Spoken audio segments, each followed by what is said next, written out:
영국에서 출발하여 한국에 도착한 여성은 쏟아진 문자와 텔레비전에서 흘러나오는 뉴스를 보고 코웃음을 칩니다. 그러던 그녀는 자연스럽게 공항 바깥으로 나갔다가 화들짝 놀라며 황급히 공항 안으로 들어오는데요. 도대체 어떤 사연이 있을까요? 자세히 한번 알아보겠습니다. 해당 사연은 영국인 이브 씨의 SNS 내용을 바탕으로 재구성된 스토리입니다. 안녕하세요. 저는 영국인 이브라고 합니다. 어린 시절부터 저는 어른스럽다는 말을 들으며 자랐습니다. 어찌 보면 제가 막내임에도 불구하고 그런 이야기를 듣게 된 것에는 제 언니의 영향이 큰데요. 언니인 릴리는 저보다 5살 많으면서도 항상 저보다 어린아이 같은 경향이 있었습니다. 저는 야무지다는 소리를 많이 들었는데 언니는 덤벙댄다느니 이상적이라는 등 저랑은 전혀 반대되는 이야기를 주로 들었습니다. 그렇기에 친자매가 맞는 것인지 의심하는 사람들도 있었죠. 기억에 남는 사건이 하나 있는데요. 언니가 좋아하지 않은 상대에게 고백을 받은 적이 있었습니다. 거절을 하지 못하고 얼버무려서 상대가 사귀는 줄 알고 계속 따라다닌 적이 있었죠. 난감해하는 언니를 위해 제가 나서서 고백을 대신 거절해 줄 수밖에 없었어요. 상대에게도 좋은 행동은 아니었기에 언니에게 거절을 하라고 했으나 도저히 못하겠다고만 하더군요. 결국 저는 언니의 보디가드로 살아가는 것이나 마찬가지였습니다. 언니의 친구들도 저에게 릴리의 보디가드라는 호칭을 붙여줄 정도였거든요. 솔직히 말하면 저는 그 호칭이 싫었습니다. 제가 동생인데 언니의 보살핌은 받지 못하고 항상 제가 언니를 보살펴야 하니 감당이 되지 않았죠. 차라리 언니랑 떨어져 살고 싶다고까지 생각했었습니다.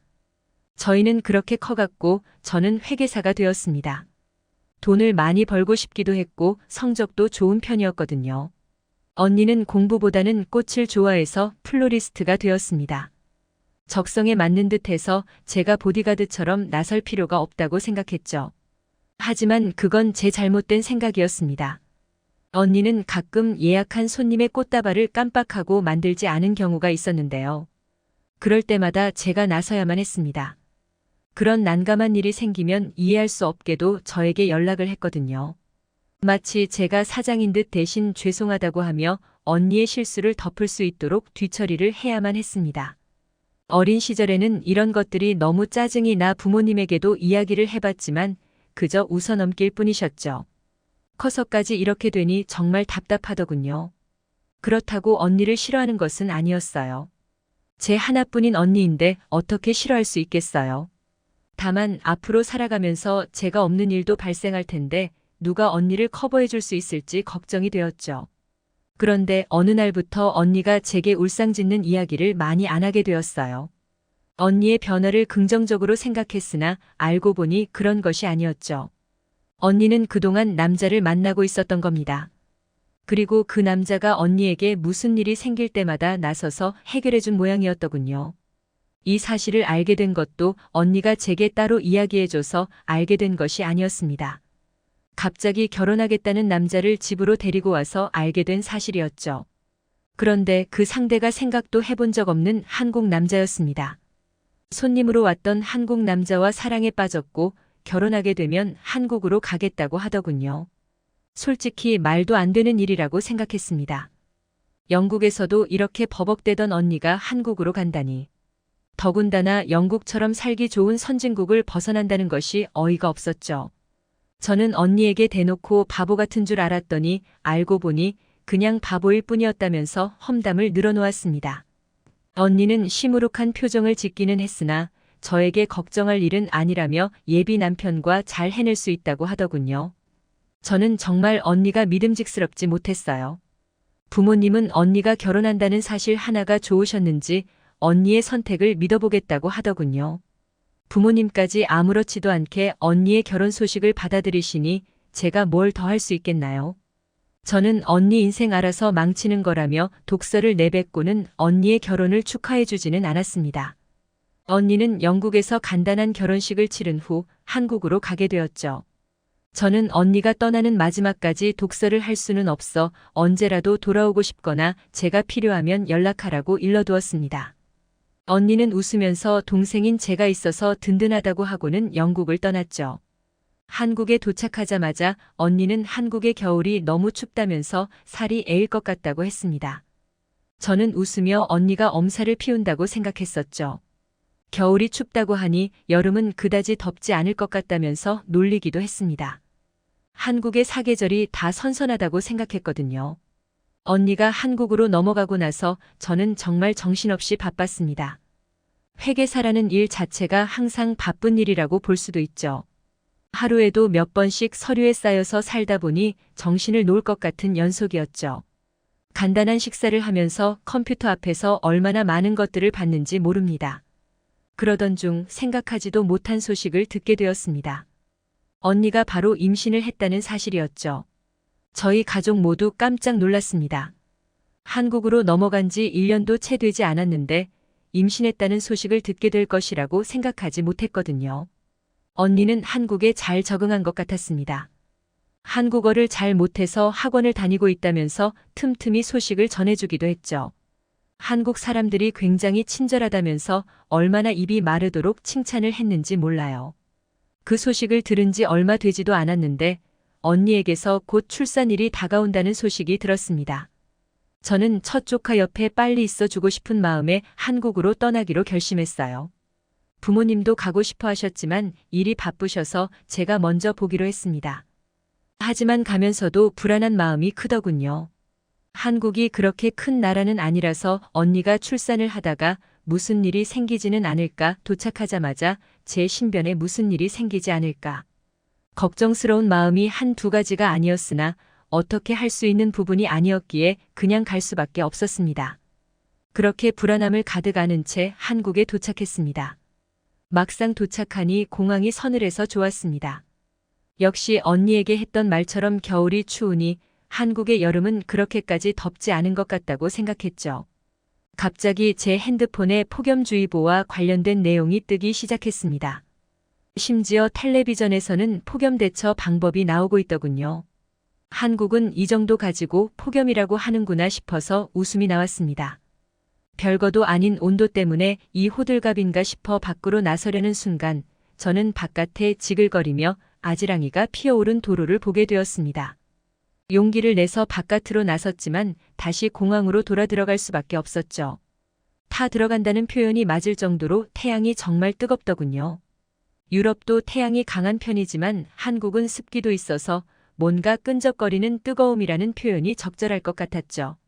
저는 우선 이 폭염이 가라앉을 때까지 공항 안에 있어야겠다고 생각했습니다.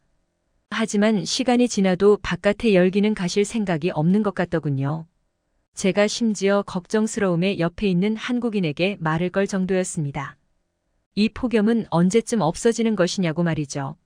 한국인은 크게 웃으며 버스를 타거나 기차 타러 가면 시원할 테니 걱정하지 말라고 하더군요. 한숨을 쉬며 언니에게 온 문자를 확인했습니다. 언니는 아직 도착 안 했냐고 하더군요. 저는 폭염 때문에 바깥을 나가지 못한다는 사실을 말했습니다. 언니는 웃으며 형부에게 데리러 가달라고 지금 말하겠다더군요. 형부는 결혼식 이후 처음 만나는 거라 어색할 테지만 타 죽는 것보다는 낫겠다 싶어 알겠다고 했죠. 그동안 뭘 할 수 있나 싶어 공항을 둘러보았는데요. 공항에는 생각보다 여러 가지가 있더군요. 식사를 할 수 있는 공간부터 잠을 잘 수 있는 찜질방, 병원 시설까지. 공항에서 하루 정도 갇혀 있어도 괜찮을 것이라는 생각이 들 정도였습니다. 저는 배고픔을 참지 못하고 공항 한쪽에 구비되어 있는 식당에서 식사를 하게 되었습니다. 간단한 식사를 위해 라면과 김밥을 먹었는데 든든한 한 끼 식사가 되더군요. 먹다 보니 한국 음식이 저에게 잘 맞을 것 같다는 생각도 들었습니다. 식사를 끝마치고 형부를 기다리면서 항공 자체가 이 정도라면 한국이란 나라는 도대체 어떤 나라일까 궁금해졌습니다. 그러던 중 형부에게 도착했다는 연락을 받고 나가게 되었습니다. 여전히 뜨거운 태양은 사람을 집어삼킬 정도더군요. 도대체 한국 사람들은 이런 날씨에 어떻게 활동할 수 있는 것인지 궁금했습니다. 형부는 오랜만에 저를 봐서 반갑다는 식으로 말했죠. 저는 떨떠름한 마음으로 형부의 주절거림에 대꾸하지 않고 가만히 있었습니다. 형부의 차는 저를 싣고 언니가 있는 곳에 도착했죠. 언니는 아기를 출산한 지 별로 되지 않았기에 조리원이라는 특이한 병원 같은 곳에 있었는데요. 저는 언니가 있는 병실을 보면서 혁명이라고 생각했습니다. 영국에서는 아기를 낳고 나면 엄마의 몸을 보호해야 한다는 개념이 전혀 없는데요. 한국은 그걸 시스템화했더라고요. 언니가 있는 병실은 여름인데도 살짝 더운 편이었죠. 언니는 그 더운 날씨에도 양말도 하고 손목에 압박붕대도 했더군요. 이것이 모두 엄마의 몸을 보호하는 절차라고 했습니다. 언니는 제가 생각한 것보다 더 건강해 보였습니다. 웃으면서 저를 반겨주기까지 했거든요. 아기는 일정한 시간이 되면 언니가 있는 병실로 왔습니다. 언니가 아기에게 수유를 하면서 행복한 미소를 짓더군요. 그렇게 행복해 보이는 언니의 모습은 처음이었던 것 같아요. 언니는 자신에게 큰 행복을 준 것은 제가 태어난 이후로 딸이 처음이라고 하더군요. 순간 당황했어요. 저는 언니에게 그런 표현을 들어본 적이 없거든요. 언니는 진심을 담은 환한 미소를 저에게 보여주면서 한국에서 가장 사랑하는 사람 둘과 함께 있으니 더할 나위가 없다고 했습니다. 형부를 가장 사랑하지 않느냐는 제 말에 제가 첫 번째였다며 웃더군요. 언니는 안타깝게도 조카 이서가 1순위가 되었다며 아쉬워 말라고 농담을 건넸습니다. 저는 언니의 미소를 보고 나서야 한국을 인정하게 되는 느낌이 들었습니다. 영국에서는 그렇게 행복해 보이는 미소를 본 적이 없었거든요. 더군다나 제가 영국에서 듣지 못했던 언니의 진심을 듣게 된 것 같아서 기분이 묘했습니다. 그리고 언니가 한층 성장한 듯이 보였어요. 정말 언니가 엄마가 되었다는 생각이 들더군요. 그 순간 저에게는 영국이 항상 최고의 나라였지만 언니에게는 한국이 최고의 나라가 아닐까 하는 생각이 들었습니다. 언니에게 후진국으로 시집 간다고 한심해한 과거에 제가 정말 어리석다는 생각이 들었어요. 아무 정보도 찾아보지 않고 단정짓다니 저답지 않다는 생각도 했죠. 저는 그렇게 한국에 있는 내내 언니와 조카를 보러 갔고 정식적인 한국 여행은 다음으로 미뤘죠. 부모님께는 언니를 변화시킨 한국이 얼마나 좋은 나라인지 알려드렸어요.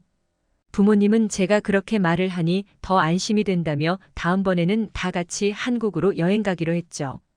벌써 그 다음번이 올해가 되었어요.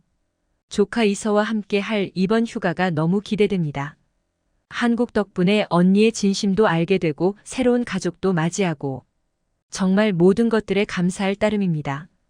지금까지 이브 씨가 보내주신 사연에 대해 소개해드렸는데요. 어떻게 보셨나요? 클립뉴스에서는 여러분의 사연을 기다리고 있으니 소개해주고 싶은 사연이 있으시면 언제든 제보 바랍니다.